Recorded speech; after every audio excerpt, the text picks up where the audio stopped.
Bonjour à tous, enfin bonjour. Donc on va attaquer la deuxième partie, de cette journée FHU Respire et donc cet après-midi, c'est l'après-midi vraiment thématique sur les entrepôts, de données de santé et on aura le plaisir en tout cas d'écouter donc, le docteur, Thibault Balken et le docteur Sylvain Chameau sur, les généralités, les applications au domaine respiratoire donc, du SNDS qui est le Système national des données de santé. Eh ben, je vous laisse la parole, on y va. Donc, pour le SNDS, généralité, application, domaine respiratoire. Oui, merci beaucoup, merci pour l'invitation. Donc, on va faire la présentation à deux voix avec le docteur Sylvain Chameau. Je vais commencer par présenter les généralités et Sylvain présentera les applications au domaine respiratoire. Donc, je me présente, je le laisserai se présenter. Je suis le docteur Thibault Balcan, médecin en santé publique, et je partage mon activité entre le service d'information médicale du CHU d'Amiens, où je participe à la mise en place de l'entrepôt de données de santé, d'une part, et d'autre part, avec l'Observatoire régional de la santé et du social, où je travaille spécifiquement sur le calcul d'indicateurs sur la base du SNDS pour comment dire, l'accompagnement aux politiques publiques. Principalement, nos commanditaires sont le Conseil régional et l'ARS. Côté CHU, au service d'information médicale, j'ai aussi participé à la demande d'accès pour le CHU au SNDS et j'accompagne donc les utilisateurs qui souhaitent se former et commencer à utiliser les données. Pour le moment, au CHU d'Amiens, nous sommes trois médecins à avoir accès à ces données, à les utiliser, dont le docteur Sylvain Chamon. Exact. Voilà. Donc, Sylvain Chameau, effectivement, je suis médecin du travail et j'exerce en centre régional de pathologie professionnelle et environnementale. J'utilise le système national des données de santé couramment pour des études dans le domaine santé-environnement, particulièrement sur tout ce qui touche à la perturbation endocrinienne au sein du laboratoire périnatalité et risques toxiques. Et j'interviendrai du coup plutôt dans la deuxième partie sur les exemples d'utilisation. Alors, je continue. En quelques mots, le système national des données de santé, ça représente l'ensemble des données de remboursement de l'assurance maladie. Bon, c'est une définition un peu simpliste. Ces données donc sont exhaustives, donc pour l'ensemble des personnes couvertes par l'assurance maladie obligatoire en France, individualisables, c'est-à-dire qu'on a des données qui sont individualisables à l'échelle du bénéficiaire pour les prestations de soins, pour les séjours hospitaliers et pour les causes de décès. Ces données sont pseudonymisées, c'est-à-dire qu'on n'a aucune information nominative sur les bénéficiaires de soins. L'identifiant qui est utilisé pour relier les personnes physiques, c'est le NIR qui est crypté. Donc, ce n'est pas le numéro de sécurité sociale tel quel, il est crypté par une clé de hachage.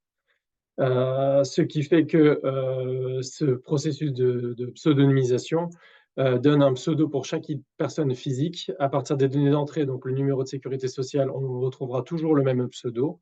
Donc on peut chaîner les personnes au sein d'un même périmètre. Donc pour les données ambulatoires, on peut suivre le parcours du patient sur ses consultations en ville, mais aussi on peut chaîner les données d'un même patient, d'un même bénéficiaire entre le périmètre ambulatoire et l'hospitalisation. Ce qui fait que le SNDS permet d'avoir une vision du parcours de soins de l'ensemble de la population sur une profondeur d'historique de 20 ans au maximum. Un bref historique réglementaire, quelques dates importantes, on va dire, pour le SNDS. 98, c'est la création du Système national d'information interrégime de l'assurance maladie, le SNIRAM, pour ceux qui connaissent. Donc, c'était déjà une révolution à l'époque, c'est-à-dire que l'objectif, c'était de centraliser au sein d'une même base toutes les données de remboursement, donc les feuilles de soins des différents régimes de l'assurance maladie, avec comme objectif de fond un objectif financier qui était de suivre l'ONDAM et les dépenses d'assurance maladie, tout régime confondu. Je fais un bond dans le temps. 2016, la création du SNDS, donc Système national des données de santé, qui reprend la base du SNIRAM et qui l'enrichit avec deux nouvelles sources, les données d'hospitalisation du PMSI et les données des causes de mortalité du CEPIDC. Je vais revenir sur ces informations dans la slide suivante.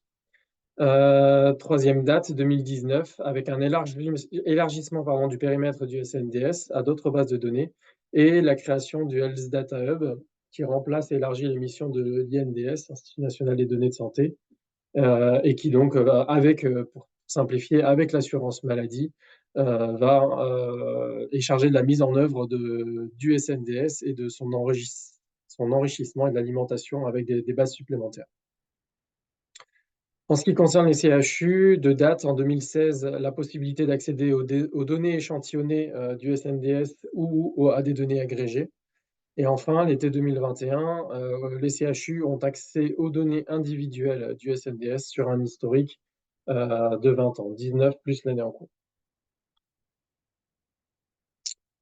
Donc, ces schémas sont repris des supports de formation de l'assurance maladie. Ici, on voit donc la construction du SNDS avec en haut, en bleu et jaune, la partie SNIRAM, donc toutes les données de remboursement des différents régimes. Donc, pour faire simple, c'est principalement des feuilles de soins en papier et des feuilles de soins dématérialisées, enrichies de données des bases locales des services médicaux, notamment des diagnostics, donc codés en nomenclature de CIM10, donc la classification internationale des maladies, 10e révision, concernant les diagnostics des ALD, des maladies professionnelles, des accidents de travail et du risque grossesse également. On a des informations sur les personnes couvertes pour le risque grossesse. Toutes ces données sont centralisées au sein d'un entrepôt national avec de multiples contrôles qualité et correction des transmissions. Et elles sont enrichies avec les données, donc je disais, du PMSI, donc programme de médicalisation des systèmes d'information. Ce sont les données d'activité des établissements hospitaliers publics et privés, collectées par l'Agence technique d'information sur l'hospitalisation, la TIH, et donc qui concernent le périmètre des hospitalisations et des actes et consultations externes réalisés dans les hôpitaux. Et enfin, une troisième source, les causes de décès du Centre épidémiologique des causes de décès, le CEPIDC de l'INSERM, qui reprend les diagnostics avec les causes principales et les causes associées, donc également codées en nomenclature CIM10 pour l'ensemble des décès survenus sur le territoire français. Toutes ces données sont centralisées dans une base nationale et l'assurance maladie met à disposition des utilisateurs qui ont les droits d'accès via un portail d'accès à un ensemble de produits de restitution. Depuis 2021, donc tout ce que j'ai décrit, ça représente la base principale du SNDS, à savoir que ces données doivent être enrichies déjà depuis un petit moment par des données de handicap issues des MDPH, mais on les attend toujours. Aux dernières nouvelles, elles ne sont pas encore disponibles. Mais depuis 2021, la nouveauté, c'est la partie de droite, c'est la possibilité d'enrichir ces données avec des bases catalogues. Et cette mission revient au HDH, au Health Data Hub, dont l'objectif est de chaîner finalement à ces données du SNDS des données issues de cohortes, issues d'enquêtes, issues de registres hospitaliers ou de registres de cancer, etc. Des données d'entrepôts de données de santé, soit l'ensemble de l'entrepôt, soit des sous-échantillons de l'entrepôt de données de santé en lien avec des projets. Et on va dire que le Health Data Hub finance des projets et pousse à ce que ces projets financés alimentent avec leurs données de cohorte, leurs données d'enquête, ces bases catalogues, inscrivent au catalogue du HDH leur base de données pour pouvoir les chaîner avec le SNDS. L'idée derrière tout ça, c'est que d'autres personnes, d'autres utilisateurs puissent réutiliser ces données chaînées au SNDS pour réaliser d'autres études. J'insiste pas trop sur ce sujet, que je maîtrise un petit peu moins, puisque moi, je travaille principalement sur la base principale du SNDS. Donc, je disais, il y a cette grande base de données et des produits de restitution, donc une exposition des données qui est faite par l'assurance maladie via le portail. Et donc, dans ces produits de restitution, on a des bases de données individuelles, exhaustives, qui reprennent finalement les trois sources de données, donc les données de remboursement des régimes de l'assurance maladie, donc anciennement SNIRAM, les données du PMSI pour l'activité hospitalière et activité externe, à savoir que les 4 champs sont représentés, MCO, SSR, HAD et la psychiatrie, et enfin les données des causes de décès du CEPIDC. À cela s'ajoute finalement un échantillon qui a changé de nom plusieurs fois au cours du temps, un échantillon du SNDS, anciennement échantillon généraliste des bénéficiaires ou EGB simplifié, qui reprend l'ensemble de ces sources de données, mais échantillonnées. ce qui permet de réduire la volumétrie et de simplifier, on va dire, l'accès aux données, et ça peut être suffisant pour certains projets. On a également des données agrégées avec différentes dimensions d'analyse, des données sur les dépenses et des données sur l'offre de soins, qui peuvent être suffisantes dans certains cas d'usage également, notamment pour des données de cadrage. Et enfin, des données de référence ou construites plus ou moins enrichies. Donc, on a l'ensemble de toutes les nomenclatures utilisées dans les sources et dans les bases. Donc, notamment, j'en ai cité que quelques-unes, mais on a les codes communes, la nomenclature des actes CCAM, les nomenclatures des numéros finesse pour les établissements, etc. On a quelques référentiels. Un référentiel de l'ensemble des bénéficiaires qui reprend les dernières données connues pour chaque bénéficiaire, son lieu de domicile, son mois et son année de naissance, et sa date de décès si elle existe, entre autres, hein. Un référentiel pour les professionnels de santé, avec l'ensemble des cabinets et des codes communs sur lesquels sont implantés les cabinets des professionnels, les motifs d'arrêt d'exercice, la spécialité du professionnel, etc. Un référentiel médicalisé qui reprend l'ensemble des données finalement qui étaient ici en jaune dans la source de données. Donc, ce sont des données sur les bénéficiaires et sur les motifs d'ALD, les motifs d'arrêt de travail, maladie professionnelle, etc. Et enfin, des données qui sont ici construites, donc notamment la cartographie des pathologies, qui, à partir des données précédentes, construit l'assurance maladie, donc a construit des tables avec une ligne par bénéficiaire. Pour chaque bénéficiaire, on a, pour chaque année donnée, ces données démographiques et des tops pour chaque pathologie identifiée. Donc, on a un algorithme qui permet de définir, qui est défini sur chaque pathologie et qui permet donc de définir si un patient est atteint d'une pathologie ou non pour une année donnée. En l'occurrence, est-ce qu'il a eu des remboursements de soins en lien avec une pathologie? En quelques chiffres, pour vous donner une idée de la volumétrie du SNDS, on a plus de 700 tables, plus de 4000 variables, 1,5 milliard de feuilles de soins, 18 millions de séjours hospitaliers, 500 millions d'actes par an, 600 000 décès par an, et environ 450 téraoctets de données, mais toutes ces informations évoluent au cours du temps, puisque c'est une base de données dynamique qui est alimentée très, très fréquemment, quasiment tous les jours. Ici, sur la partie de droite, vous avez le schéma en étoile qui représente l'ensemble des tables du SNDS, avec au centre le référentiel des bénéficiaires et qui gravite tout autour les différents univers, on va dire l'étape du PMSI côté SSR, ici côté HAD, en bas on ne les voit pas, le MCO, et sur la partie de droite en orange, l'ensemble des prestations des soins de vie. Donc en réalité, dans chaque périmètre, on a une multitude de tables qui décrivent les informations. Donc tout ça, ça vous donne un petit peu une idée des flux d'informations qui viennent alimenter le SNDS, mais finalement, qu'est-ce qu'on peut en faire, qu'est-ce qu'on peut ressortir de ces informations qui sont dans le SNDS? On a différents axes d'analyse. On peut s'intéresser aux bénéficiaires de soins, aux établissements qui produisent les soins, ou aux professionnels de santé qui produisent ces soins, ou à des combinaisons de ces éléments pour analyser des flux, par exemple. Quelles sont les informations disponibles? On a des informations concernant les prestations, donc des actes qui peuvent être codés selon différentes nomenclatures, donc les actes CCM, les actes notamment pour l'externe et pour l'hospitalisation, les actes NGAP, donc ce sont les lettres clés, principalement pour l'activité externe.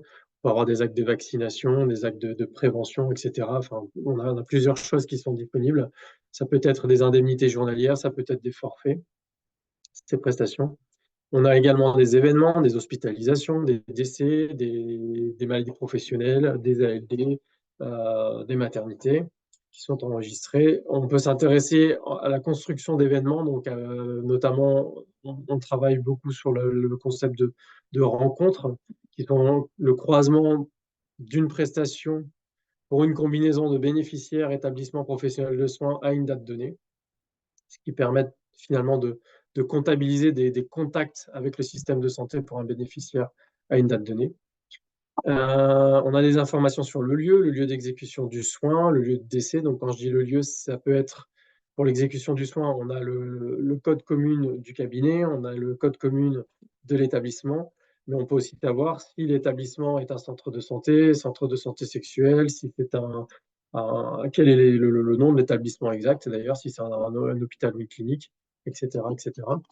On a le lieu de domiciliation du bénéficiaire aussi qui est disponible. Donc, quand je dis lieu de domiciliation, ici, c'est le code commun du bénéficiaire. Des informations sur la date exacte de la prestation. On a la possibilité ainsi de faire des chaînages entre des prestations pour pouvoir avoir des notions de parcours de patients. Comment, donc la formation, elle est partielle sur des modes de prise en charge, sur certains modes de prise en charge, hospice externe. Elle est précise pour les médicaments en ville, assez précise pour les actes médicaux et imprécise pour d'autres actes. Les informations, je l'ai dit, sont exhaustives sur une vingtaine d'années. Et comment dire, le pourquoi de la prestation, finalement, l'information est assez variable. On a des informations qui sont médicales qui sont directement accessibles, notamment les motifs de prise en charge sous la forme de diagnostic codé en CIM-10 pour les hospitalisations, les ALD, accidents du travail, maladie professionnelle, décès, etc. Je l'ai dit tout à l'heure. On a les libellés exacts des médicaments délivrés en pharmacie de ville ou les molécules onéreuses en hospitalisation, donc les libellés exacts. Donc, si le médicament est suffisamment spécifique d'une pathologie, on peut savoir que le patient est atteint de cette pathologie, ou en tout cas qu'il est traité pour cette pathologie. Des deux informations qui sont absentes, on n'a pas de résultat d'examen.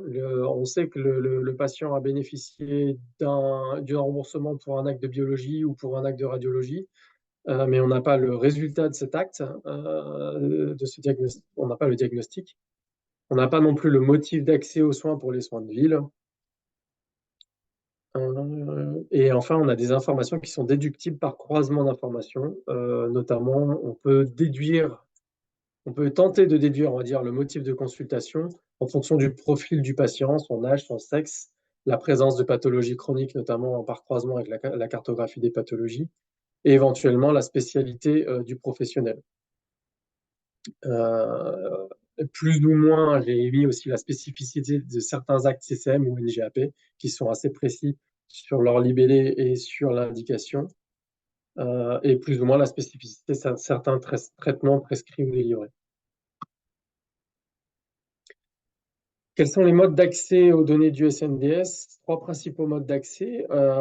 L'accès permanent pour les structures qui sont listées dans les 2 décrets que j'ai cités tout à l'heure. Un accès qui est spécifique pour une structure dans le cadre d'un projet à caractère d'intérêt public. Et enfin, la possibilité d'accéder aux données du SNDS via l'open data pour les données qui ne présentent aucun risque de réidentification. Je vais détailler un petit peu ces modes d'accès. L'accès permanent, donc le décret qui a été mis à jour donc en 2021 définit l'ensemble des structures qui sont autorisées et leur périmètre d'accès aux données du SNDS. J'ai mis la liste exhaustive ici à droite. Je l'ai dit, les CHU ont le droit d'accéder à ces données via un accès permanent. Et c'est le cas d'autres organismes, notamment pour l'exercice de leur mission, des organismes d'assurance maladie ou de prestataires de soins. Cet accès est uniquement aux produits de restitution pour les finalités autorisées, que je liste ensuite. On n'a pas le droit à des croisements avec des données externes au SNDS, c'est-à-dire qu'on travaille via un environnement sécurisé uniquement sur les données du SNDS. On n'a pas le droit d'importer des données identifiantes de patients, notamment des données d'une cohorte, pour essayer de les rapprocher aux données du SNDS.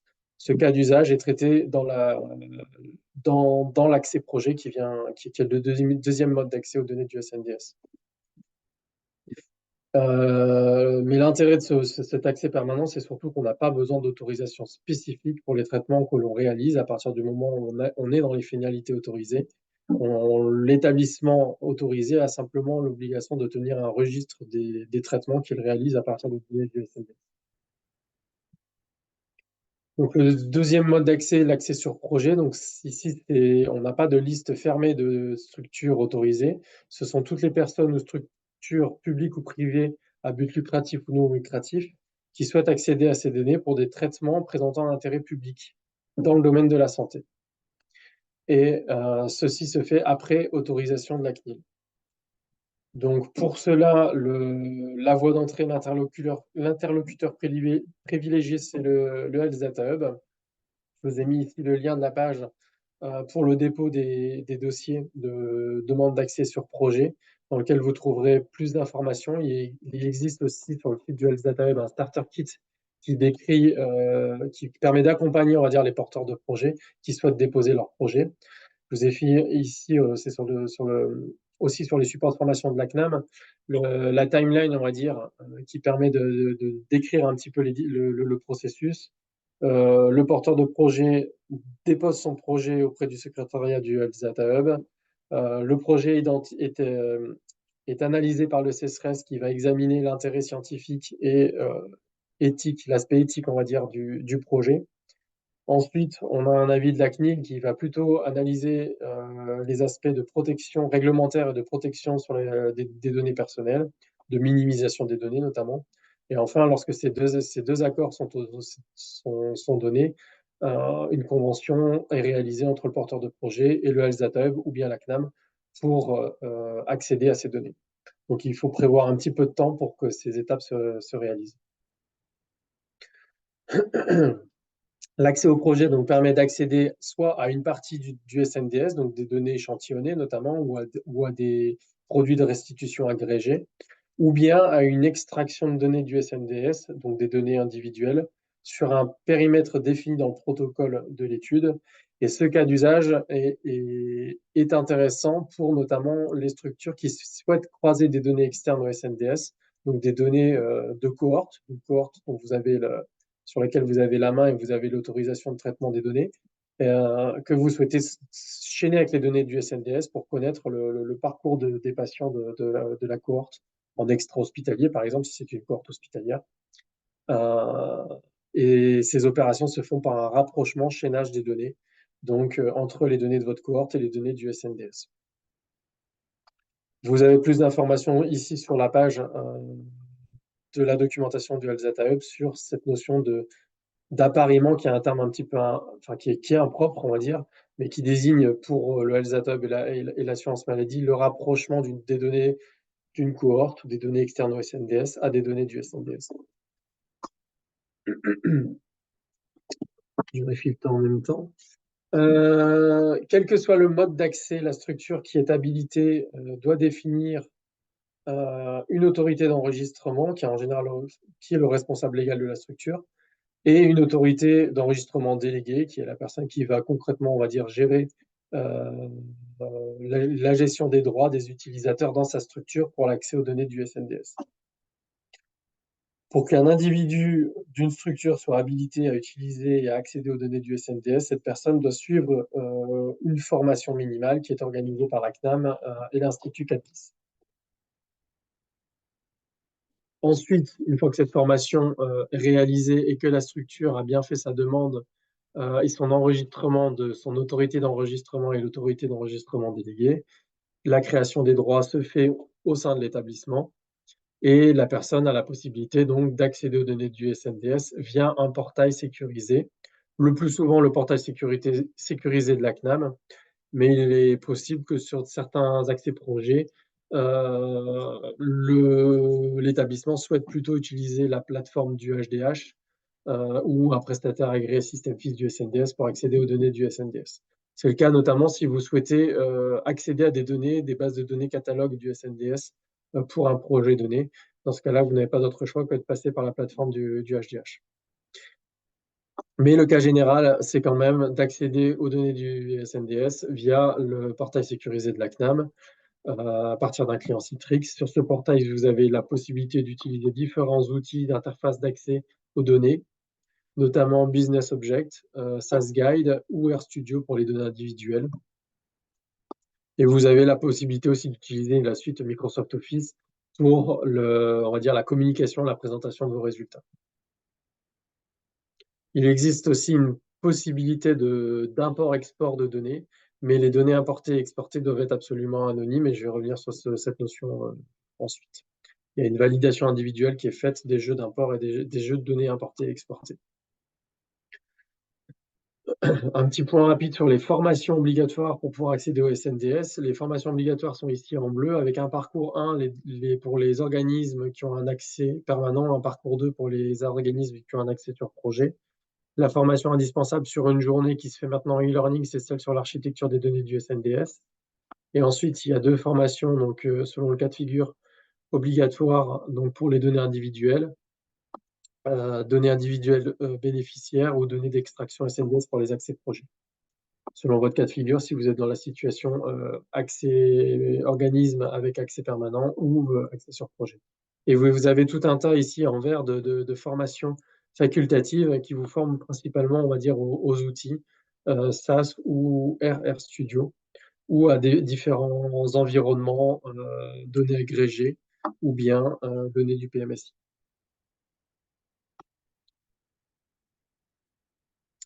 Donc, je disais il y a des finalités autorisées, des finalités interdites. Vous les avez ici. Je ne vais pas détailler. Principalement, ce qui est important, c'est de connaître les finalités interdites. Il est interdit d'utiliser les données du SNDS pour faire la promotion des produits de santé auprès de professionnels de santé et des établissements de santé. C'est-à-dire qu'on n'a pas le droit de cibler des professionnels ou des établissements sur les prescriptions qu'ils réalisent sur des produits de santé pour venir ensuite leur vendre ou faire la promotion de produits auprès de ces professionnels ou des établissements. Mais on a bien entendu le droit de faire des études de post-inscription de médicaments, de sécurité ou d'efficacité en vie réelle de médicaments pour montrer la supériorité d'un traitement par rapport à l'autre. Et deuxième finalité interdite, l'exclusion de garantie des contrats d'assurance ou modification de cotisation, prime d'assurance de bénéficiaires ou de groupes de bénéficiaires. Il existe un référentiel de sécurité qui décrit les normes de sécurité et en plus de cela, des conditions générales d'utilisation que chaque utilisateur doit accepter et signer pour pouvoir accéder aux données du SNDS. Je détaille pas non plus, elles sont listées ici, mais principalement, ce qu'il faut savoir, c'est que tout ce que vous faites dans le SNDS, chaque utilisateur, toutes les opérations qui sont réalisées sont tracées. Il peut y avoir des contrôles a posteriori qui sont réalisés.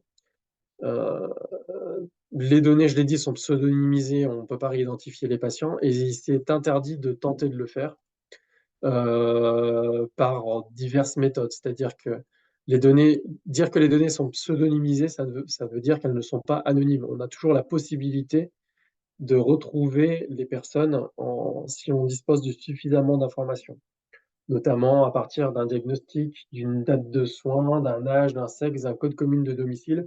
On peut, s'il n'existe qu'une seule personne qui répond à certains critères, on peut réidentifier ces personnes. Mais il est interdit de le faire.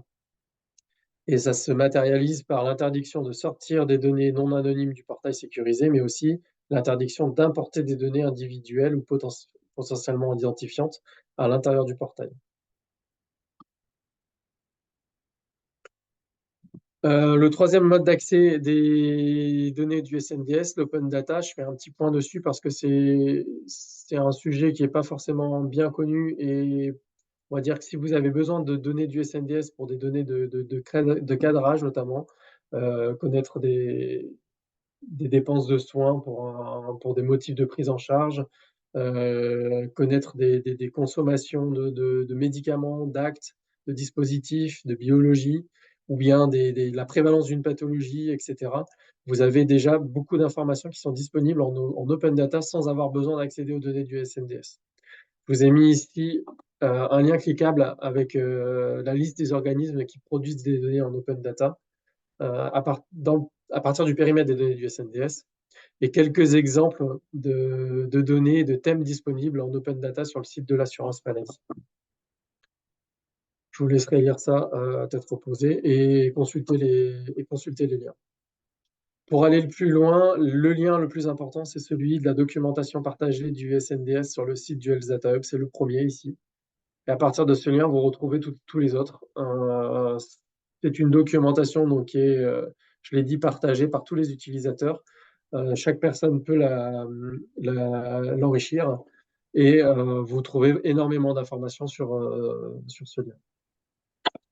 Je vous ai mis aussi en lien ici une référence d'un travail réalisé par Sylvain Chameau et l'ensemble de son équipe auquel j'ai participé sur le système national des données de santé, les perspectives en santé du travail et environnementale.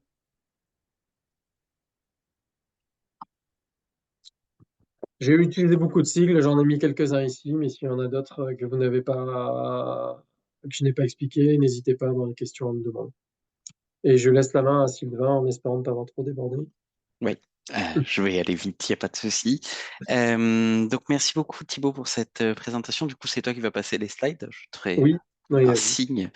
Alors, du coup, on va apprendre quelques cas concrets d'utilisation dans le domaine du SNDS, on va dire dans le domaine respiratoire. Alors, juste, Thibaut a fait une présentation très complète et je tenais à souligner, en tant qu'utilisateur du SNDS, que si sa structure est complexe, son utilisation n'en est pas forcément compliquée. Ça fait parfois un peu peur de prime abord. Il faut une certaine expertise et il faut savoir notamment coder en R et en déplier. C'est des trucs qui sont absolument indispensables, mais on peut s'en sortir. En tout cas, voilà, ça nécessite un apprentissage, mais c'est pas insurmontable. Ça, c'est la première chose. Donc, juste, j'ai fait une slide d'introduction, mais Thibaut a bien insisté dessus parce que dans tous les articles que je vais vous citer, il y a à chaque fois écrit que le SNDS est une base anonyme. Alors, on en a parlé avec Thibaut, on a dit évidemment c'est logique, c'est ce qu'on met pour les reviewers, mais c'est pas du tout vrai, hein, c'est pas une base anonyme. Thibaut, il l'a très bien expliqué, c'est une base pseudonymisée. Il ne met pas anonyme, on peut tout à fait retrouver les gens dans le SNDS si on est un peu malin. Ok, slide suivante. Donc, je vais vous parler de 5 articles qui illustrent différentes maladies qui ont pu être étudiées à partir du SNDS, en vous en expliquant vraiment la moelle essentielle d'un point de vue méthodo, très peu les résultats, enfin, deux, trois trucs, mais pour vous expliquer un petit peu comment ça a été fait, quelles ressources ont été mobilisées pour définir. Vous verrez qu'il y a pas mal de points communs en définitive. Donc, une étude sur la rééducation respiratoire après une exacerbation de BPCO qui a utilisé donc ici le PMSI, donc les données hospitalières pour choper les cas de BPCO, donc avec un diagnostic principal de BPCO ou alors un diagnostic principal autre avec une exacerbation de BPCO associée à un BPCO ou à une maladie qui favorise l'apparition d'exacerbations de BPCO. Donc, vous voyez un algorithme qui prend en compte 3 types de situations en fonction de l'encodage dans le PMSI et le SNDS et ont été étudiés des facteurs pour comparer un petit peu les populations, tels que le score de comorbidité de Charlson qu'on va présenter très rapidement et qui est utilisé dans quasiment toutes les études, le FDEP qui est un indice de déprivation sociale se base sur la géolocalisation, c'est-à-dire c'est le code commune qui est pris, tandis que la CMUC, c'est quelque chose de plus individuel. Alors, dans cette étude, les résultats étaient communs pour les deux. Les affections de longue durée, la consommation de médicaments avec consommation d'oxygène, VNI, consultation pneumo-kiné respiratoire. C'est bon, slide suivante. Hop Donc, ce score de Charlson, hein, c'est quelque chose dont on a discuté avec Thibaut justement. C'est un indicateur composite qui permet de donner un score un peu de comorbidité en fonction de tout un tas de maladies. Alors, il y en a certaines, c'est un peu surprenant qu'on puisse les avoir à partir des bases de données SNDS. Il y a un article de 2018 qui dit comment utiliser ce score de Charlson à partir des bases de données, on va dire, administrativo-médicales. Bon, il y en a certaines, hein, comme la démence, comme voilà. Dans la liste, on se demande un petit peu comment ils ont pu les choper. C'est vraiment très très peu décrit dans la partie méthodo de l'ensemble des articles. Donc voilà, c'est un peu, c'est étudié, mais la façon dont ça a été chopé, finalement, elle n'est pas très très claire. Bon, ça c'est un point. Pardon. Donc, au niveau des résultats pour la BPCO, voilà, je vous présente, je vous dis de façon très synthétique. Donc, on était à 4% de la population qui avait fait une exacerbation de BPCO qui avait finalement pu bénéficier d'une réhabilitation respiratoire. Et plus on était pauvre, moins on faisait la réhabilitation, et plus on avait de soins typiques pneumo, oxygène, VNI, etc. Et plus on allait faire de réhabilitation. La substantielle, moi, la slide suivante. Euh, pour ce qui est des pneumopathies interstitielles fibrosantes, j'ai trouvé 2 articles. Alors, un qui s'intéresse aux pneumopathies interstitielles fibrosantes progressives hors fibrose pulmonaire idiopathique, avec cette fois-ci un algorithme en 3 étapes qui est basé sur des travaux qui ont été faits aux USA sur une base administrative. Donc, une première étape qui recherche les pneumopathies interstitielles fibrantes, une deuxième qui exclut les fibroses pulmonaires idiopathiques, et une troisième qui s'intéresse aux formes progressives avec un algorithme qui a été testé. Je n'ai pas la moindre idée de comment la lecture de l'article, avec une sensibilité de 46% et une spécificité de 69%. On ne sait pas sur qui, on ne sait pas combien. Bon, c'est mentionné pour dire que cet algorithme de définition des formes progressives a été testé. Voilà. Le point d'entrée était essentiellement la SIM10 qui a été pris à la fois sur les données du PMSI avec les entrées hospitalières, les ALD, mais également dans les causes de décès. Slide suivante. Donc, pour définir les pneumopathies interstitielles fibrosantes, il fallait que dans l'ensemble de ces bases de données, on ait une référence à un des critères qualifiants, donc sarcoïdose, pneumopathie liée à des agents extérieurs, maladie rhumatismale, connectivité et une allusion à une fibrose pulmonaire, ou alors deux références à une fibrose pulmonaire. C'est bon, hop là.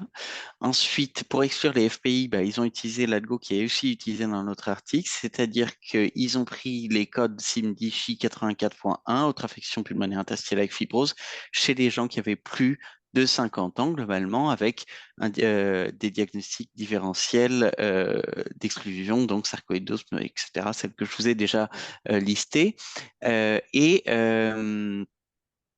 L'absence de ces diagnostics différentiels, évidemment, et ou alors l'initiation d'un traitement par nintédanib ou pyrphénidone au début du suivi. Slide suivante.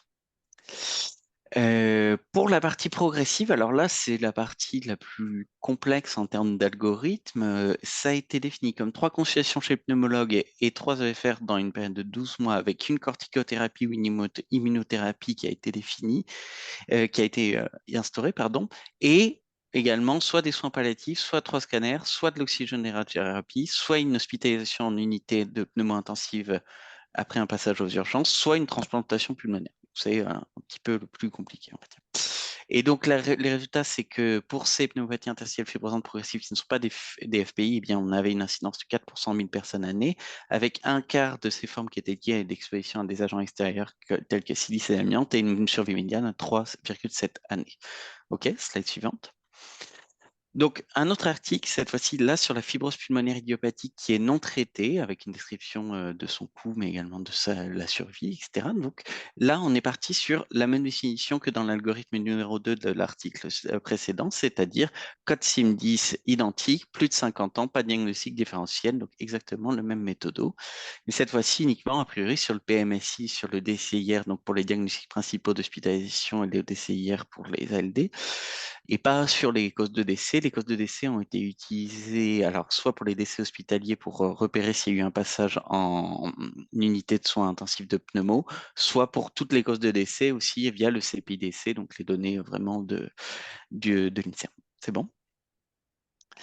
Donc les résultats, c'est globalement de cette étude, c'était qu'une personne sur 5 suivie sur cette période, donc de la période de l'étude, donc 2010-2016, était décédée et une personne sur 5 était hospitalisée pour des raisons de pneumo. OK. Pour ce qui est des maladies pulmonaires à mycobactéries non tuberculeuses, alors là, c'est une étude cas témoins avec une zone tampon de 3 ans pour bien définir les cas incidents dans le cadre de ce travail, même si la prévalence a été décrite. On est passé là sur un algorithme qui utilise les hospitalisations avec le code SIM10 à nouveau dans le cadre du PMSI ou des associations de médicaments antibiotiques et là avec la consommation en soins de ville justement. Donc vous voyez bien de la complémentarité de ces deux bases dans le SNDS avec un traitement particulier des patients qui ressortaient dans les deux cas. La privation sociale a été étudiée avec la CMUC et ils ont pris en compte des facteurs de risque de malnutrition. Alors ça, c'est pas décrit dans l'article et je me demande bien comment ça a été fait. Alors c'est que des données du PMSI vraisemblablement. Ils évoquent des pathologies, mais j'ai pas bien saisi. Soit le Charson Comorbidity Index, dont on a déjà parlé, grâce au SIM10. OK?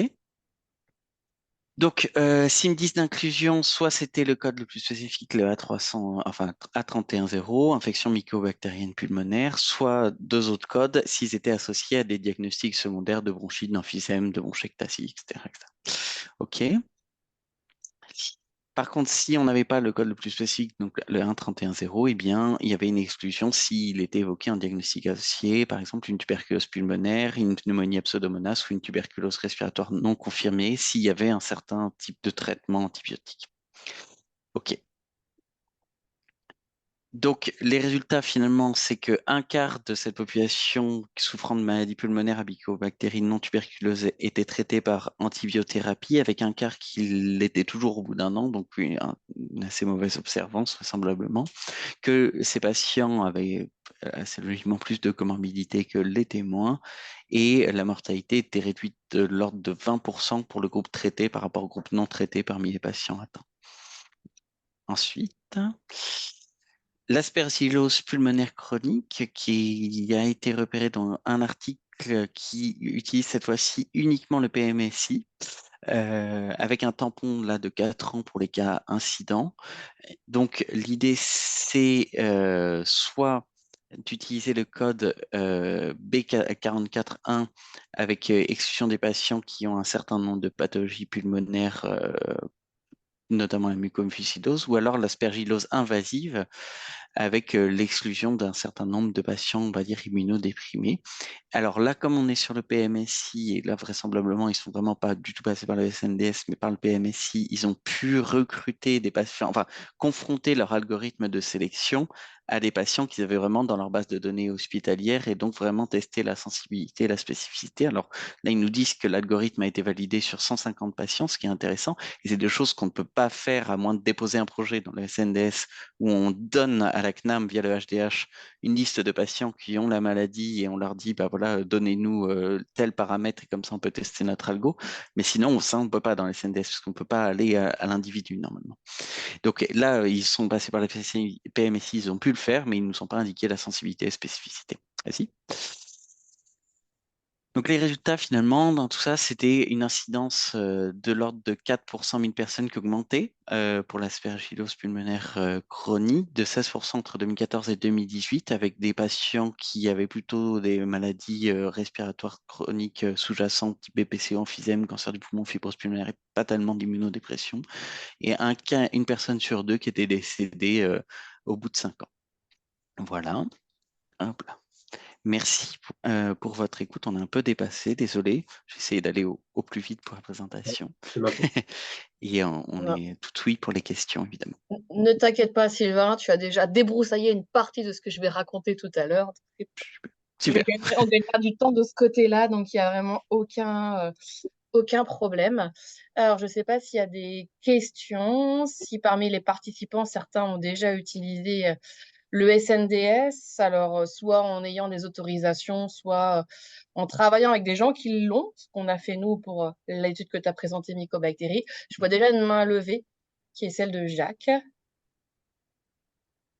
Bonjour, merci beaucoup. Donc, je suis à Caen, je suis pédiatre. Et ma question, c'était, est-ce que les nouveau-nés sont repérés parce qu'ils n'ont pas de numéro à la naissance?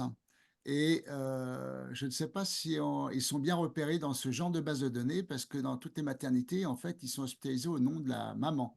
Ça, c'était ma première question. Ma deuxième question, c'était la validation des données. Donc, c'est pseudo-anonymisé, mais comment on valide correctement toute cette masse de données? Je ne parle pas de fraude sur les ordonnances, avec certaines ordonnances qui sont déviées et tout ça, mais c'était un peu ma question. Et surtout, est-ce que cet entrepôt est uniquement sécurisé en France? Voilà, voilà. Ok. Alors, je peux peut-être apporter un premier niveau de réponse pour les nouveau-nés, même si je maîtrise moins le sujet que Thibaut, clairement. Mais en tout cas, il n'y a aucune difficulté pour identifier les nouveau-nés dans le SNDS parce qu'il y a un système, et vous avez raison, hein, dans le sens où effectivement l'hospitalisation au nom de la mère, initialement, mais après, on les repère via leur consommation de soins derrière, et il y a un chaînage mère-enfant qui se fait vers une variable. Et en fait, c'est pas parce qu'ils n'ont pas de numéro de sécu, on va dire, initial, attribués, ils sont sur la carte vitale de leurs parents, etc., qui ne sont pas identifiables dans les bases via des pseudonymes. Enfin, c'est un petit peu technique, mais globalement, le SNDS est conçu, on va dire, de telle façon à ce que finalement chaque individu soit réellement identifiable avec une seule variable, parce qu'un individu peut avoir plusieurs NIR, comme vous l'avez très bien dit. L'enfant, initialement, il va passer sur la carte vitale de son père ou de sa mère, donc il va pas avoir son identité, on va dire, si on regardait juste ça. Mais justement, il y a une variable qui permet de les réidentifier. Il y a deux identifiants qui coexistent. Il y a le NIR du bénéficiaire qui permet d'identifier l'individu individuellement, on va dire, de manière certaine. Et il y a le pseudonyre qui est en réalité Mm. la variable qui est utilisée notamment dans le PMSI, mais qui était utilisée aussi dans le SNIRAM initialement, qui est une variable construite à partir du NIR de l'ouvrant droit. Donc pour un enfant, ça va être son père ou sa mère. La date de naissance du bénéficiaire, donc de l'enfant, et son sexe. Et à partir de ces trois paramètres, on crée une clé et on est capable de chaîner les consommations de soins. La difficulté avec cette clé, c'est que pour un enfant, finalement, il a deux clés créées s'il il a des remboursements de soins par le biais de son père ou par le biais de sa Ouais. mère. Donc, Ouais, et juste sur le même truc, il y a un petit mot dans le chat sur la difficulté éventuelle pour identifier les jumeaux de même sexe. Oui, dans le PMSI. dans le PMSI uniquement, oui, effectivement. Donc, dans les données hospitalières, c'est pas possible actuellement. Mm. Mais dans les données de consommation de ville, par contre, il n'y a aucun problème. Il n'y a aucun problème. Ouais, en théorie, il n'y a Waouh. aucun problème. En fait, tout ce qu'on vous a dit là, c'est vrai dans 90% des cas, mais Ouais. c'est tellement compliqué, il y a tellement d'exceptions que Ouais.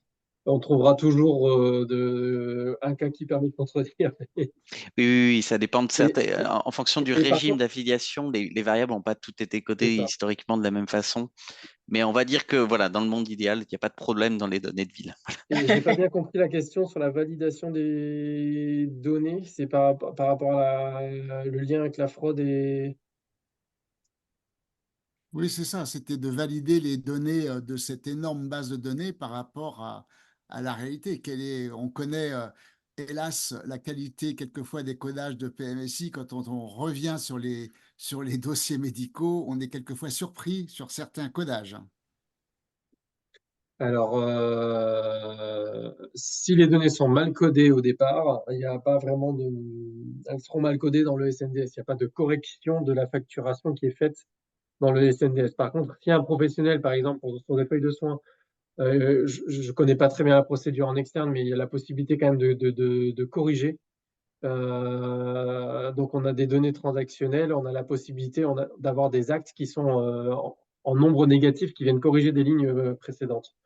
Donc, on peut corriger, donc annuler des actes, ça c'est possible, pour recoder un séjour si on s'est trompé.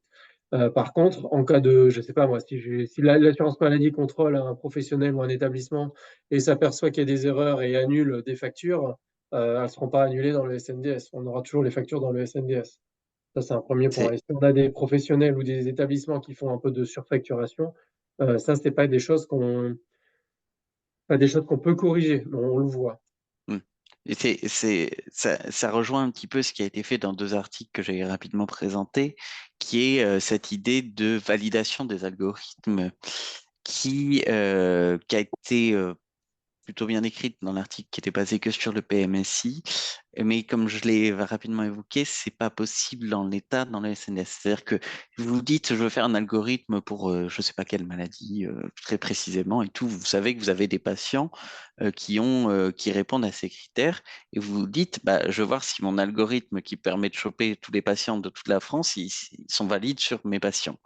Cette validation, en pratique, elle nécessite fatalement de passer par un accès par projet auprès du Health Data Hub parce qu'il faut que vous donniez en gros les données de vos patients au Health Data Hub et au SND, enfin à la CNAM derrière, pour qu'ils vous sortent les données de votre algorithme dans du SNDS, parce que vous-même, vous n'avez pas le droit de réidentifier les patients de la SNDS. Le cas d'usage qui était réalisé initialement, qui a été beaucoup travaillé, c'était sur les données de cancéro pour étudier la faisabilité de la mesure de l'incidence, prévalence des cancers à partir du PMSI versus ou en complément Ah oui, donné registre.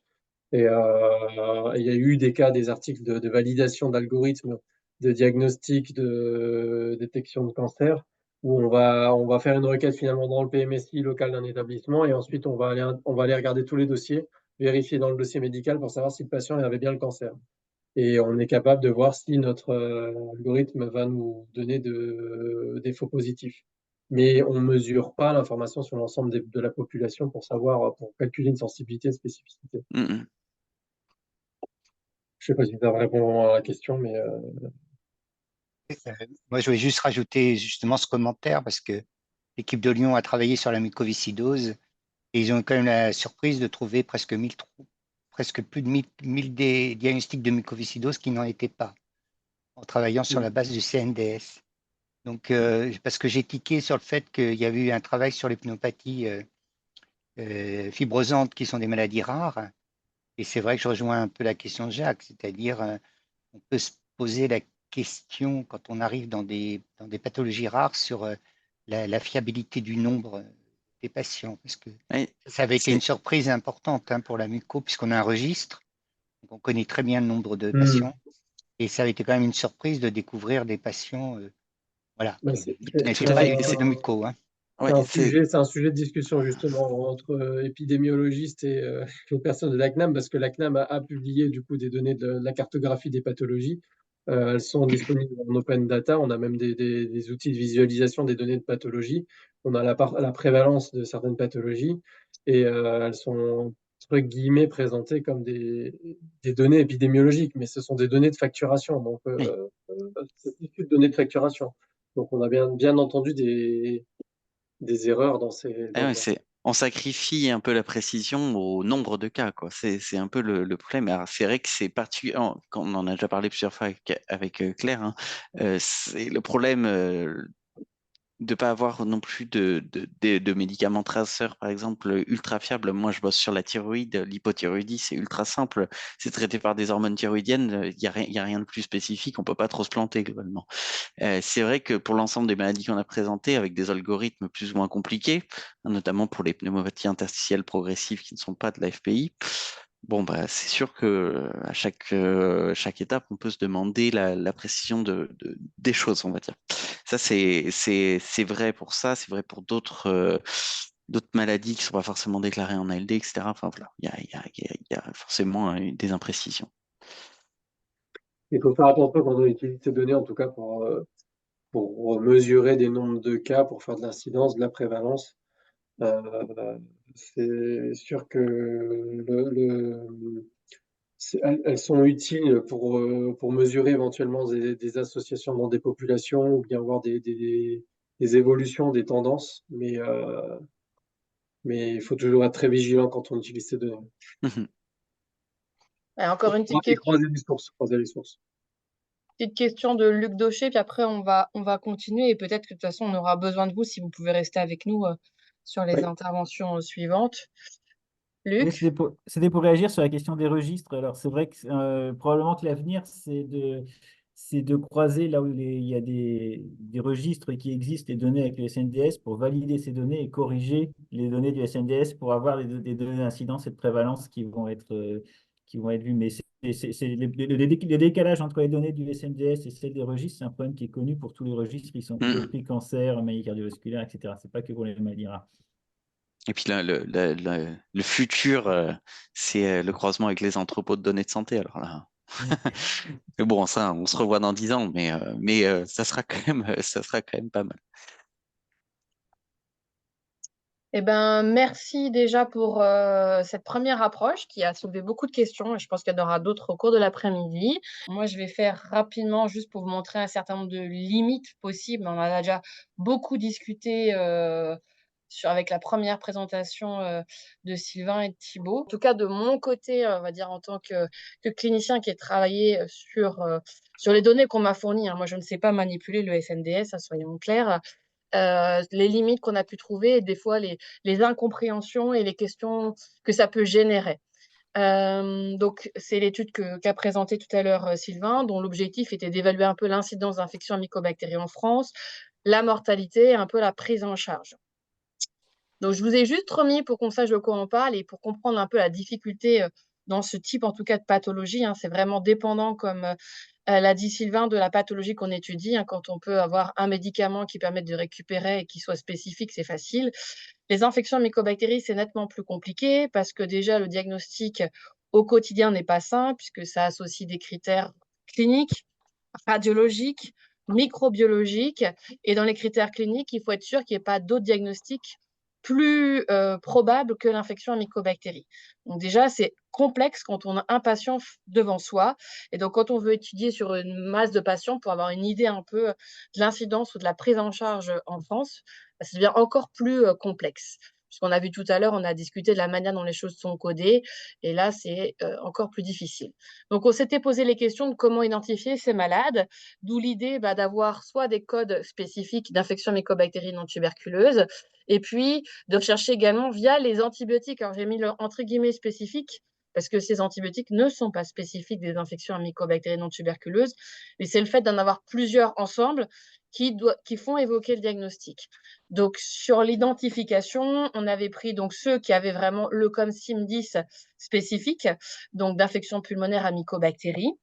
Et puis, ceux où c'était probable, infection à mycobactéries, on ne savait pas laquelle, ou autre, avec un code associé pour dire que ces patients étaient symptomatiques ou avaient un terrain qui favorisait ce type d'infection. Donc, déjà, et pas tout à fait sûr que là-dedans, on ait véritablement bien les patients. Mais on n'a pas d'autres possibilités en sachant que c'est une identification par l'hospitalisation. Et donc, probablement qu'on perd déjà tous les patients qui ont été hospitalisés pour évaluer un nodule ou qui sont sur une suspicion de tuberculose, mais on va mettre tuberculose dans le diagnostic sur le PMSI, et puis où finalement la mycobactérie, le résultat bactériaux, il revient après, où on se pose la question, mais le patient est sorti, il n'a pas été codé correctement puisque le diagnostic n'était pas posé au moment de l'hospitalisation. Ensuite, on a regardé association d'antibiotiques et on avait a priori choisi des antibiotiques qu'on considérait comme assez spécifiques, en sachant qu'aucun tout seul ne l'est. Et on s'était dit au moins 1 mois de traitement pour essayer d'avoir véritablement des patients qui avaient dont le traitement correspondait bien à un traitement d'infection à mycobactéries non tuberculeuses. On avait mis des critères d'exclusion, puisque je vous rappelle, dans les critères d'infection, on doit exclure les diagnostics plus probables, donc la tuberculose, d'autres causes infectieuses. Et puis, c'était essentiellement ça. On n'a pas pu exclure le cancer, parce que les deux peuvent être associés. Et puis, donc, ça avait été un choix dans l'étude pour voir un petit peu, essayer de comparer, notamment en termes de mortalité, par le pronostic, d'apparier ces patients sur le sexe, sur la zone de résidence, et puis l'absence de diagnostic d'infection à mycobactéries sur les mêmes critères pendant les 3 années qui précédaient donc les inclusions. Donc, un cas pour 3 contrôles. Et donc, avec cette méthode, il y a 5628 patients qui ont été identifiés, dont la très grande majorité via l'hospitalisation. Parmi ces presque 5000 patients identifiés via l'hospitalisation, on en a 703 qui étaient traités et tout le reste n'avait pas été traité. Alors, la question, c'est de savoir s'ils n'ont pas été traités parce que trop grave, parce que trop fragile, ou parce que c'était finalement pas vraiment un critère d'infection et que ça a été mal coté. C'est difficile. Et puis 730 ont été identifiés par l'intermédiaire du traitement, qu'on considérait comme spécifique, et je vais vous montrer à quoi ça correspond. Donc on est sur 5628 patients, dont 1433 ont été traités. Donc ça, c'était les incidences avec la variation, donc des choses qui sont relativement stables. Donc ça, c'est plutôt rassurant. Et avec des taux d'incidence, quand on se compare à la littérature, qui était assez proche de ce qu'on trouve, alors que c'est fait dans d'autres types de méthodologies. Ça, c'est ce qu'on a trouvé, qui nous a posé énormément de questions sur la prise en charge thérapeutique. Alors, les monothérapies, comme par exemple la monothérapie clarithromycine, on ne l'a pas considérée toute seule comme étant un antibiotique spécifique. C'est pour ça que dans ceux qui n'avaient pas d'hospitalisation, il n'y a pas de monothérapie, où il n'y a pas ces associations-là. On a réfléchi à chaque association qui est sortie, savoir si on l'a considérée comme spécifique ou non. Et on a choisi de ne pas considérer comme spécifique. Et ça peut être discutable. La monothérapie Claritro, l'association Claritro-Moxiflo toute seule, Azithromycin.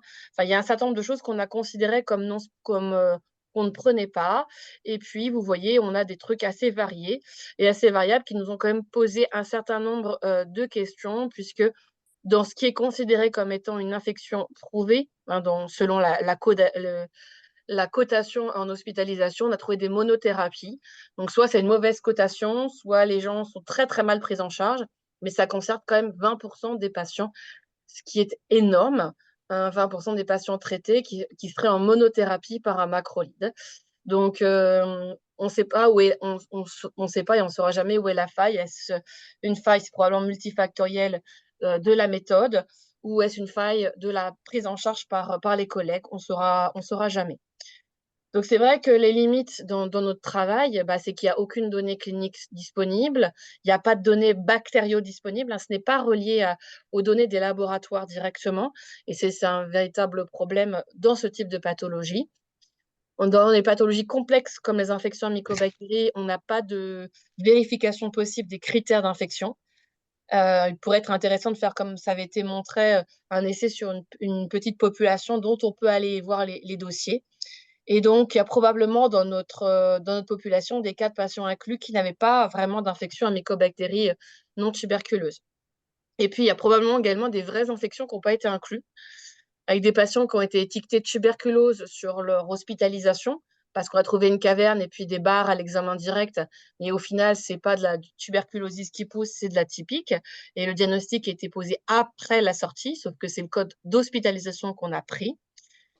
Des diagnostics qui ont été codés par d'autres choses, bronchiectasie, hémoptysie, exacerbation de BPCO, et c'est là encore, comme c'est une bactérie qui pousse lentement, eh bien, des diagnostics qui sont rétrospectifs, sauf que le codage, on ne revient pas dessus.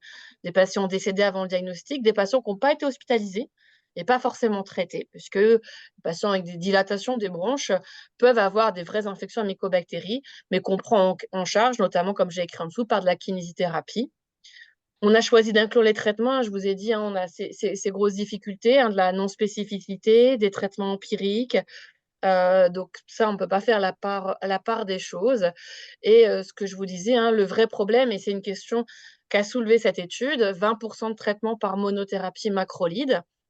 Donc soit c'est une réelle infection, il y a une erreur de prise en charge, soit il y a une erreur sur le codage ou la manière dont ont été récupérées les datas. Est-ce que ce sont des monothérapies qui ont été mises en prévention des exacerbations de BPCO avant un retour de culture? Bon, c'est aussi un problème quand même de prise en charge. On ne peut pas conclure, mais ça soulève des questions importantes. Alors c'est pareil, je ne reviendrai pas dans le détail puisqu'il y avait aussi toute une partie dans cette étude sur la mortalité.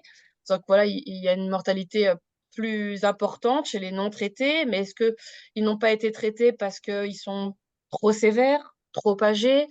Il y a les biais des longs survivants.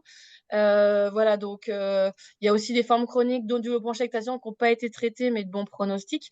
Donc, il y a plein de questions que ça soulève.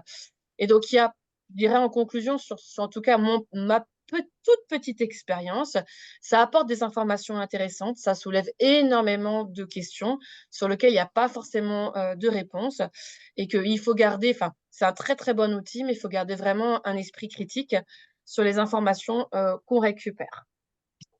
Et j'en ai terminé, ce qui peut permettre d'avoir récupéré un peu de retard. Je ne sais pas s'il y a des questions ou s'il y a du partage d'expérience qu'on peut faire donc aussi avec nos collègues. Je peux me permettre d'intervenir? Oui, bien sûr. Donc, merci beaucoup pour ta présentation, Claire. Ça me fait penser à une expérience qu'on a eue très récemment. Euh, voilà, là, vous avez été surpris des résultats, c'est très peu traités, etc. On a fait une étude, alors pas dans les SNDS, mais dans une autre base de la MSA médico-administrative, de même, où là, on avait la consommation de médicaments pour l'hypothyroïdie. Et on fait, c'est pas moi qui fais une analyse, c'est un de mes collègues à Grenoble qui fait les analyses et il trouve des incidences. Il présente les résultats avec des odds ratios selon les professions, etc. Les odds ratios, c'est très intéressant, mais quand on regarde le nombre de cas d'hypothyroïdie, c'est peanuts. Mais vraiment, c'est 100 fois moins que l'incidence en population générale. Et on recommence, on cherche, on a cherché pendant franchement, ça a dû nous prendre entre 4 et 5 mois à comprendre. Et à la fin, on était là, moi, jamais on peut publier ça parce que c'est pas possible. Les données de la MSA sont incomplètes. Et finalement, l'erreur venait du changement du code du lévothyrox au moment du scandale de 2017, là, enfin scandale, hein, entre guillemets. Oui. Il y a eu un changement remis sur le marché, etc. Le code a changé, en fait, comme lui fonctionnait par code, il n'avait pas pris ce nouveau code. Et donc, une fois qu'il l'a intégré, bah, c'est bon, nos données étaient tout à fait cohérentes. Mais parfois, voilà, c'est ça, c'est l'illustration par l'exemple que une toute petite erreur peut effectivement changer. Et c'est pour ça c'est hyper important de travailler en équipe avec les cliniciens et tout, parce qu'on était avec mes collègues en doc et ils étaient c'est pas possible comme résultat. Donc voilà, mais je dis pas qu'il y a une erreur dans votre étude, hein. Je dis juste un titre Disons d'exemple. qu'il y a probablement des erreurs de codage, ça c'est sûr. Et puis, je pense qu'il y a aussi des erreurs de prise en charge, hein. Je pense que ça souligne Oui, aussi une mauvaise connaissance sur ce type d'infection. Donc c'est multifactoriel. oui, oui, bien sûr. Astrid? Oui, bonjour, merci. En fait, tu dis que c'est pas relié aux données de paraclinique, notamment de microbiologie. Euh, c'est quand même très embêtant dans les entrepôts de données parce que dans les maladies, dans toutes les maladies globalement, enfin, l'apport de la paraclinique est énorme. Et en infectieux, c'est quand même C'est fondamental. c'est fondamental parce que là, on a vu, Didier a bien montré que par exemple la bronchiolite on a beaucoup entendu le vaccin contre la bronchiolite pour le nirsevimab, hein, alors que c'est une immunisation contre les bronchiolites à VRS, enfin voilà, contre le VRS. Et donc il y a un flou qui, dans la population générale, est bien compréhensible, mais même dans la population, on va dire, médicale, hein, combien de gens, voilà. Et donc, pour le coup, là, ce qu'a présenté Didier, c'est bronchiolite, c'est enfin relativement typique et probablement assez bien codé, Oui. mais il reste les résultats virologiques qui sont importants, notamment les bronchiolites à rhinovirus qu'on a souvent au début, les bronchiolites à SARS-CoV-2 qu'on a également. Et après, bon, il y a tout le problème des co-infections, c'est-à-dire est-ce qu'on regarde qu'un virus, etc. Donc, moi, je trouve que c'est, je ne sais pas, les entrepôts de données qui se développent là, il y a la possibilité de connecter tous ces résultats C'est prévu. Alors, oui, je vais me c'est permettre prévu. quelques remarques sur la question. Alors, simplement, la première chose, c'est que, effectivement, par exemple, ce qu'on a montré avec Didier sur l'entrepôt de données de santé, on n'est pas parti sur du codage, hein, justement. Je ne l'ai peut-être pas essayé bien explicité, mais au Vous contraire, avez on dit, est parti sur d'autres sélectif. éléments. Voilà. Et le terme entrepôt de données de santé, d'ailleurs, doit être consacré aux entrepôts de données de santé et pas au SNDS, qui n'est pas considéré comme un entrepôt de données de santé, justement pour D'accord, éviter oui. de mal interpréter les choses. En effet, dans les entrepôts de données de santé, il est tout à fait prévu. Beaucoup d'entrepôts de données de santé sont déjà équipés. Et le but, c'est d'agréger, comme je l'ai dit tout à l'heure, toutes les données du système d'information hospitalier, Oui, oui. et y compris les données microbiologiques, en effet. Oui, non, j'avais posé la question à Caen, là, puisque ça va être en place, et c'est Charles Dolady, je crois, hein, Oui, c'est qui ça. s'en occupe notamment, et qui m'avait dit effectivement que c'était connecté. Mais c'est pour ça que parce que Mais que SNDS, ça ne l'est pas. Oui, oui. Ok. L'idéal, c'est quand on aura des bases de données médico-administratives couplées aux bases de données de santé que sont Voilà. les entrepôts de données de santé. Mais ça, c'est ce que je disais, on se revoit dans 10 ans, quoi. Peut-être un peu moins, mais moins, plus large. peut-être un peu parce que moins, Pour mais certains d'entre nous. En tout cas, selon la Avant la volonté fin du de la HDH. deuxième FHU, s'il te plaît. oui, non, mais peut-être un peu moins, mais bon, il faut que les entrepôts de données de santé soient interopérables, etc. Ça pose pas mal de soucis que je Alors, maîtrise pas trop, mais nos collègues les plus avancés dans le domaine en France, c'est clairement nos collègues bretons et notamment les Rennais qui sont sur un projet d'envergure, puisque eux, leur but, c'est d'apparier justement les données du SNDS sur la totalité des patients inclus dans leur entrepôt de données de santé. bien. Ils sont en train de faire les démarches réglementaires en ce moment, et ils sont fortement soutenus par le SData Hub. Donc Tu m'étonnes. je pense que ça va aboutir. Après, il faudra voir un peu quels sont les avantages et les inconvénients. C'est pareil, hein, dans la SNDS, il y aura les dossiers médicaux de santé au travail sur les expositions professionnelles un jour. Mais c'est un jour Ah aussi. oui, un jour, oui, aussi, oui. Voilà, c'est un jour. Ça fait longtemps C'est qu'on pas entend quand. parler, oui. Ouais. Bon, en tout cas, il y a de l'avenir dans tout ça et il faut juste connaître les limites des outils qu'on utilise, mais c'est vrai pour tout, je dirais, hein, pas que pour les EDS ou le SNDS. Hein. Tout à fait. Et c'est vrai que le SNDS, là-dessus, il a l'avantage du chiffre, quoi. De tout le Oui, monde. c'est ça. Mais t'es pas précis. C'est juste ça. Eh bien, merci beaucoup à tous. Je vous propose de passer maintenant à la présentation donc, de Yann Lestrate, qui est le directeur de la direction data de Santé publique France, qui va nous parler donc, du projet Orchidée, qui est l'organisation d'un réseau de centres hospitaliers impliqués dans la surveillance épidémiologique et la réponse aux émergences. Donc bonjour à tous. Oui, donc je vais vous proposer aujourd'hui, je vais vous présenter pardon, le projet Orchidée. Donc Orchidée, ça signifie organisation d'un réseau de centres hospitaliers impliqués dans la surveillance épidémiologique et la réponse aux émergences. Je vous ai mis en dessous que le projet européen auquel on répond pour ce projet, donc je vous expliquerai après de quoi il s'agit. Juste pour vous rappeler que les missions de Santé publique France, parce que ça explique aussi pourquoi on a monté ce projet. Hein. Donc très rapidement, les missions de Santé publique France, c'est l'observation épidémiologique et la surveillance de l'état de santé des populations, la veille sur les risques sanitaires menaçant les populations, le lancement de l'alerte sanitaire, la promotion de la santé et la réduction des risques pour la santé, le développement de la prévention et de l'éducation pour la santé, et la préparation et la réponse aux menaces, alertes et crises sanitaires. Et donc, vous voyez sur les points 1, 2, 3 et le dernier, on est vraiment dans le champ de la surveillance épidémiologique et de la réponse aux émergences, aux situations sanitaires exceptionnelles. Et pour répondre à l'ensemble de ces missions, on a besoin de données de qualité réactive, comme tout le monde, hein, mais nous y compris. Et un des enseignements du Covid-19, c'était vraiment que la qualité des données qu'on recueillait, qu'on collectait, n'était pas optimale. Si on part je ne sais pas si vous voyez ma souris, mais si on part d'en haut à gauche, en fait, on a besoin des données qui nous sont indispensables pour produire des indicateurs épidémiologiques, pour faire du monitoring des épidémies. Et ces données, généralement, elles ne sont pas transmises en routine. Et donc, comme on collecte pas comme on ne reçoit pas ces données en routine, bah, on est obligé de les collecter et de mettre en place des outils de collecte spécifiques qui nécessitent souvent une double saisie de la part des professionnels de santé, qui souvent aussi confient cette tâche à des personnels administratifs. Et bien sûr, il y a un manque d'adhésion à ces outils de collecte qui n'est pas dans le cœur de métier des professionnels de santé. Et il y a une incompréhension aussi parce que ces données, les données, les informations qu'on leur demande de saisir, bah, elles sont souvent déjà dans des systèmes d'information.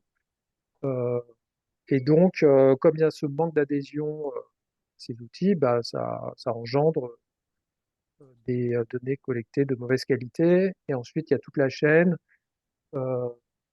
des données de mauvaise qualité engendre des indicateurs qui peuvent être de mauvaise qualité, donc un monitoring qui peut être de mauvaise qualité, donc une interprétation épidémiologique faussée, et donc ça peut conduire à des mauvaises décisions. Et il y avait eu plusieurs articles dans la presse qui avaient montré que en France, les données collectées pour la surveillance épidémiologique souffrent quand même d'un certain nombre de limites. Si on veut faire un petit peu si on veut regarder un peu globalement ce qu'on surveille, la surveillance épidémiologique, elle est toujours. Alors, déjà, ce qui nous intéresse, c'est une surveillance épidémiologique en temps proche du réel, c'est-à-dire qu'on doit pouvoir produire des indicateurs épidémiologiques à partir de données qui sont collectées quelques heures ou quelques jours avant, et pas 6 mois après.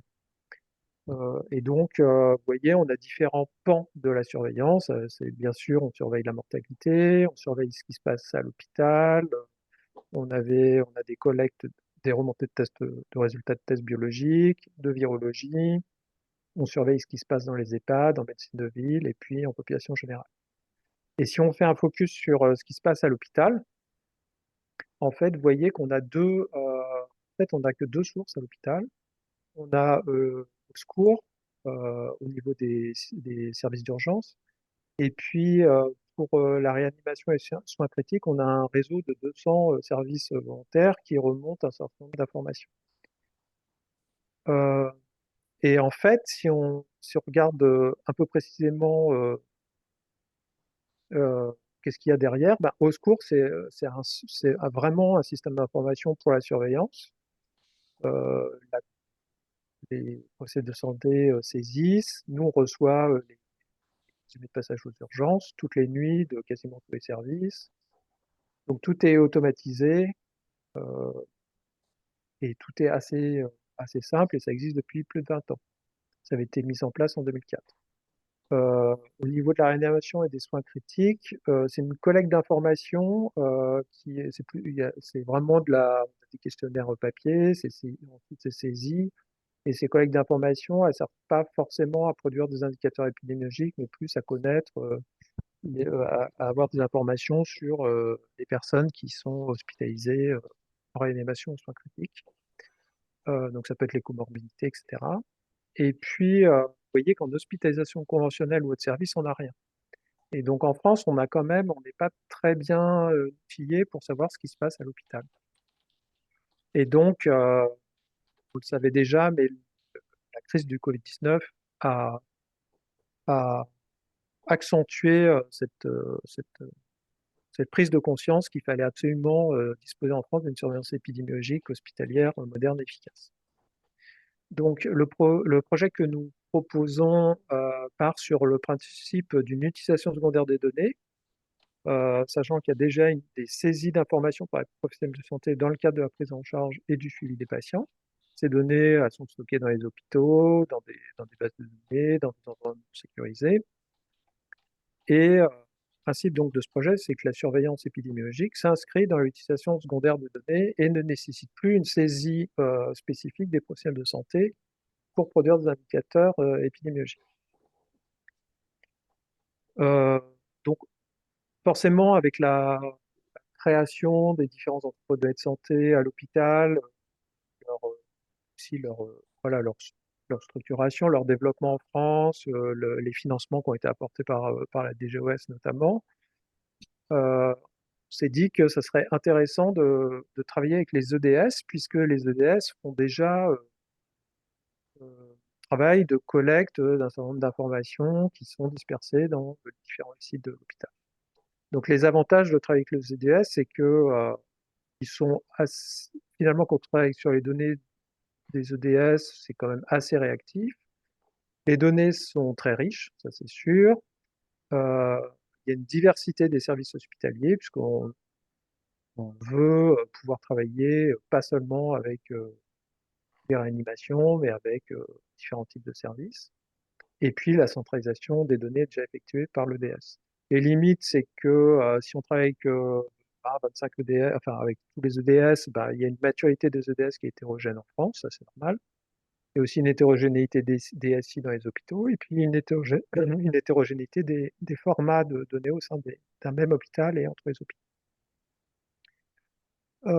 En tous les cas, on part sur un projet qui est de type modèle fédéré, c'est-à-dire que l'idée, c'est qu'on construise avec les différents entrepôts de santé hospitaliers un cahier des charges pour, par exemple, produire des indicateurs épidémiologiques pour tel type de thématique, telle maladie. Donc, qu'il y ait un cahier des charges qui soit construit collégialement, qu'il y ait des scripts associés à ces cahiers des charges, et que les indicateurs épidémiologiques soient produits par les centres hospitaliers eux-mêmes et non pas par Santé publique France, puisque nous, notre modèle avant, c'était on collecte des données, on construit nos indicateurs et on les met à disposition. Là, c'est vraiment les centres hospitaliers produisent des indicateurs épidémiologiques à partir d'un cahier des charges précis et de scripts qui sont partagés par les hôpitaux, et les indicateurs épidémiologiques sont transmis ensuite à Santé publique France qui les centralise et qui les met ensuite à disposition en open data. Donc les avantages de ce modèle, c'est que les données restent au sein des hôpitaux, il y a une acceptabilité plus importante pour les hôpitaux de travailler comme ça. Pour le CNIL et respect du RGPD, c'est quand même plus léger parce que les données ne sortent pas des hôpitaux. Et il n'y a pas non plus de création d'un nouveau SI, on n'aspire pas des données des hôpitaux pour être stockées quelque part, etc. Les limites qui sont assez faibles, c'est que Santé publique France délègue finalement ses missions, qui sont vraiment nos missions, délègue ses missions, partie de ses missions au centre hospitalier, avec peut-être moins de contrôle de notre part, mais confiance qui est forte envers les hôpitaux. Donc c'est un projet ambitieux qui doit être pensé à long terme, parce que en fait on crée un réseau hospitalier, donc avec des CHU, potentiellement ensuite des centres hospitaliers qui ne sont pas universitaires. Ça peut être aussi avec des établissements publics et privés. Ce qu'on souhaite, c'est que le réseau couvre l'ensemble du territoire français, comme beaucoup de nos systèmes de surveillance. C'est un réseau qui travaille pour Santé publique France, donc avec une délégation de mission. C'est un réseau opérationnel, donc il y a vraiment des productions d'indicateurs en temps proche du réel, multithématiques. Et c'est aussi, il y a deux objectifs à ce système. C'est d'abord de faire de la surveillance en routine, mais donc de produire des indicateurs par exemple toutes les semaines, mais aussi que ce réseau puisse être mobilisable en cas de situation sanitaire exceptionnelle comme l'émergence d'un nouveau virus par exemple. Ce qui n'était pas le cas quand le Covid-19 est arrivé, on n'avait pas de ce réseau-là. Donc on a imaginé différentes thématiques, notamment en maladies infectieuses. La priorité numéro 1, c'est les infections respiratoires aiguës. Ensuite, on pourrait imaginer tout un tas de thématiques différentes, les infections bactériennes invasives, la résistance aux antibiotiques, des infections du site opératoire, les arboviroses, dengue, Zika, chikungunya, la leptospirose. Donc il y a des thématiques aussi qui sont spécifiques au Drôme. Donc c'est des thématiques encore qu'il faut discuter au sein du réseau et qui ne sont pas fixées par avance, sauf les IRA. Et puis, on pourrait aussi imaginer tout un tas de thématiques en maladies non transmissibles. Ça serait plutôt à moyen terme ou à long terme, en fonction de ce que deviendra ce réseau, est-ce qu'il y aura un financement pérenne, etc. Je vais pas trop m'étendre là-dessus, mais on a tout un tas quand on demande au sein de Santé publique France à des épidémiologistes les thématiques d'intérêt, ils ont tout un tas d'idées qui sont pas forcément d'ailleurs réalisables, hein. Voilà, ce sont juste des idées. Donc les points clés de la proposition de ce projet, c'est un nouveau système de surveillance basé sur des données existantes, sans recourir à une sollicitation supplémentaire du personnel hospitalier, la construction d'indicateurs de surveillance épidémiologique par les anthropologues de santé hospitaliers eux-mêmes, basé sur des protocoles scientifiques et techniques validés et partagés, un système qui vise une surveillance épidémiologique en temps proche du réel, à différents échelons géographiques, donc ça peut être au niveau de l'hôpital, ça peut être au niveau départemental, régional, national, permettant de se préparer à de nouvelles émergences, mais pas seulement, c'est aussi pour la surveillance la surveillance épidémiologique en team. Et puis une transmission des indicateurs en temps proche du réel, ça c'est pas le plus difficile, puisque une fois que les indicateurs sont produits, c'est assez facile de les transmettre. Donc quand on a présenté ce projet aux différents hôpitaux, on a été agréablement surpris par leur adhésion. Et donc vous voyez que donc on a écrit un projet qu'on a déposé à la Commission européenne pour avoir un financement et on est parti sur un consortium avec 25 établissements qui ont été retenus pour ce grant, donc qui sont affichés ici sur cette carte. Et vous voyez que dans le G4, tous les CHU ont souhaité participer à ce projet. Je vais aller assez rapidement sur la structuration globale du projet, parce que vous savez, comme c'est un projet européen, il y a des work packages, etc. Pour être assez macro, donc il y a un work package 1 de coordination qui est un work package obligatoire pour tout projet, qui est bien sûr piloté par Santé publique France, avec tout un tas d'activités de coordination du consortium, des tâches de communication, tâches d'évaluation, et puis une tâche de pérennité du projet. Donc ça, c'est les tâches qui sont quasiment obligatoires chaque projet européen.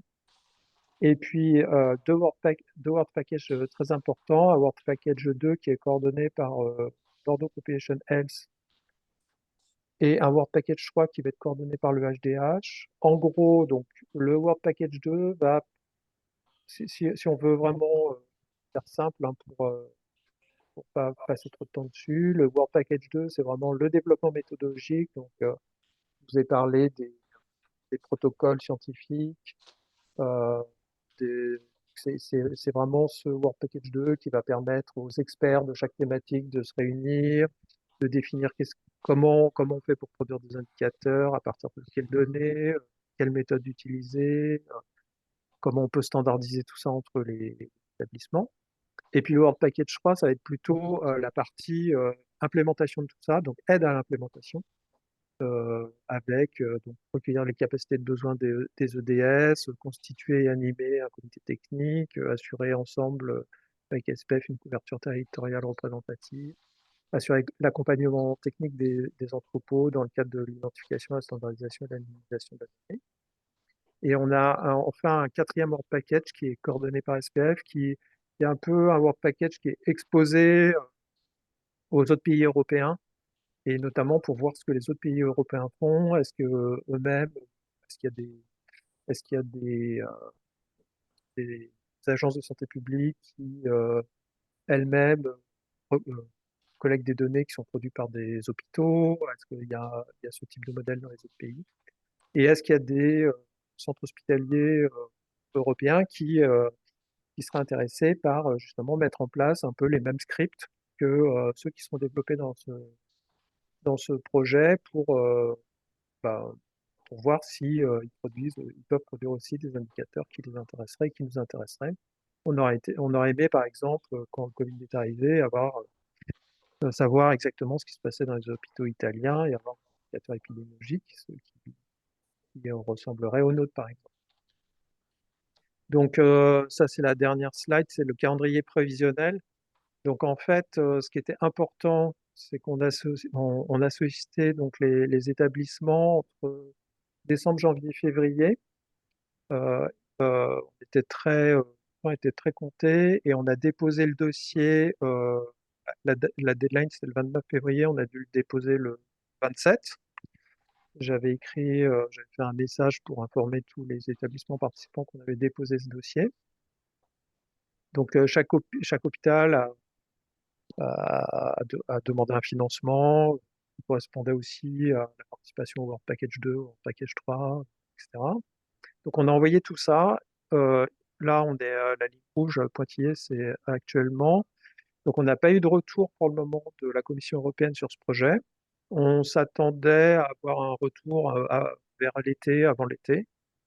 Donc, on en aura peut-être en juin. C'est assez normal. Il faut plusieurs mois pour qu'ils expertisent les dossiers. Et ensuite, on verra s'il y a des remarques et si le financement est accepté.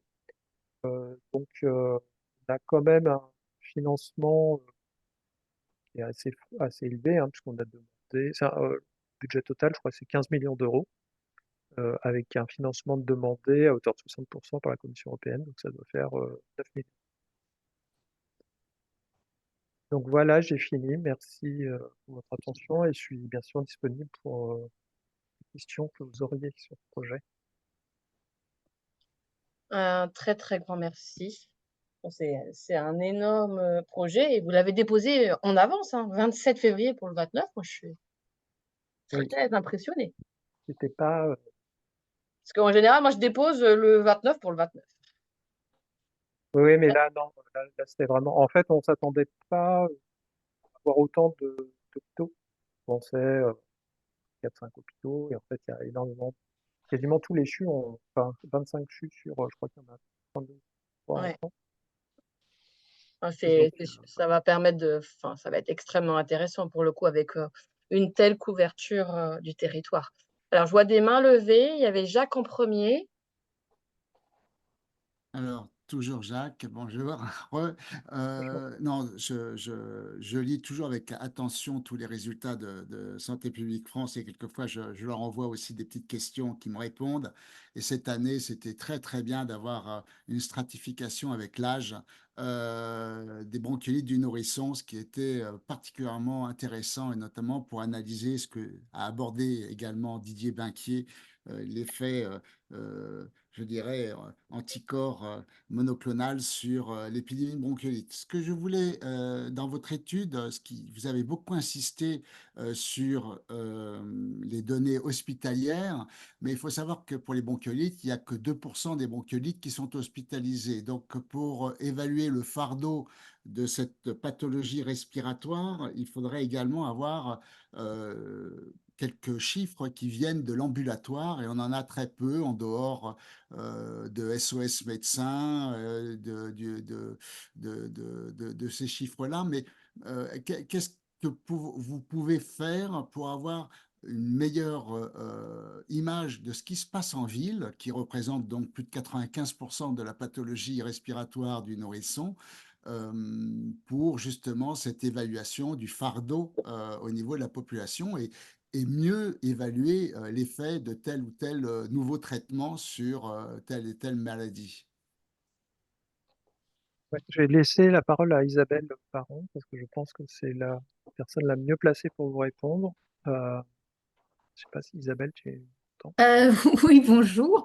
Oui, je ne sais pas si je vais répondre, mais je pense que vous avez tout à fait raison. Effectivement, il y a pour certaines, pour même la grande partie des infections respiratoires aiguës, il faut aussi regarder l'ambulatoire. Donc, Santé publique France, comme vous l'avez souligné, hein, suit les données de SOS médecins, mais effectivement, nous, on aurait aussi le projet d'améliorer la surveillance en ville. Alors, il existe plusieurs réseaux de surveillance, notamment le réseau Sentinelle hein, de l'INSERM qui effectue aussi de la surveillance en ville avec des médecins généralistes. Il y a des réseaux de pédiatres ambulatoires. Le réseau Paris a beaucoup travaillé. Vous citiez les bronchiolites et voilà, ils ont même très rapidement sorti des données d'efficacité en vie réelle de Befortus, et puis les réseaux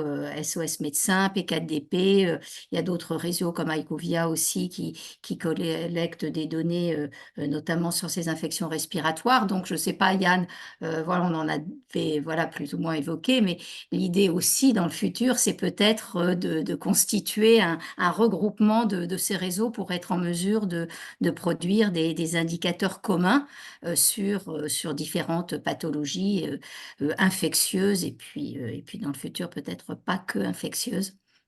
Oui, alors juste pour compléter, donc nous, c'est vrai qu'après le Covid, on s'est rendu compte qu'on avait des manques en France pour la surveillance. Et donc, il y avait ce financement européen, c'était 97 millions d'euros à se partager entre les pays. Donc, c'était quand même un montant important.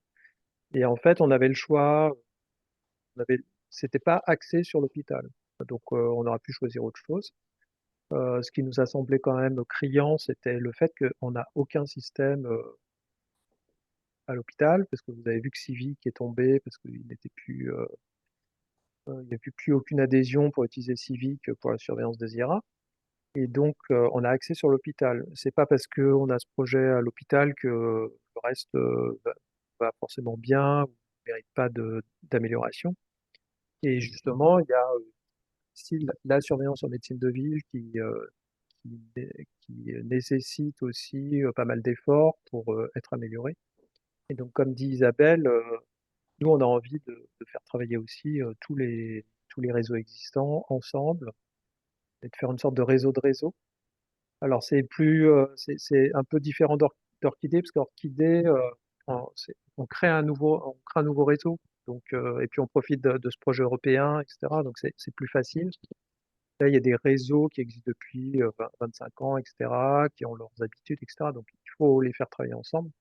Mais c'est quand même l'idée, c'est un peu la même idée aussi, c'est vraiment de renforcer la surveillance épidémiologique à partir de la médecine de ville.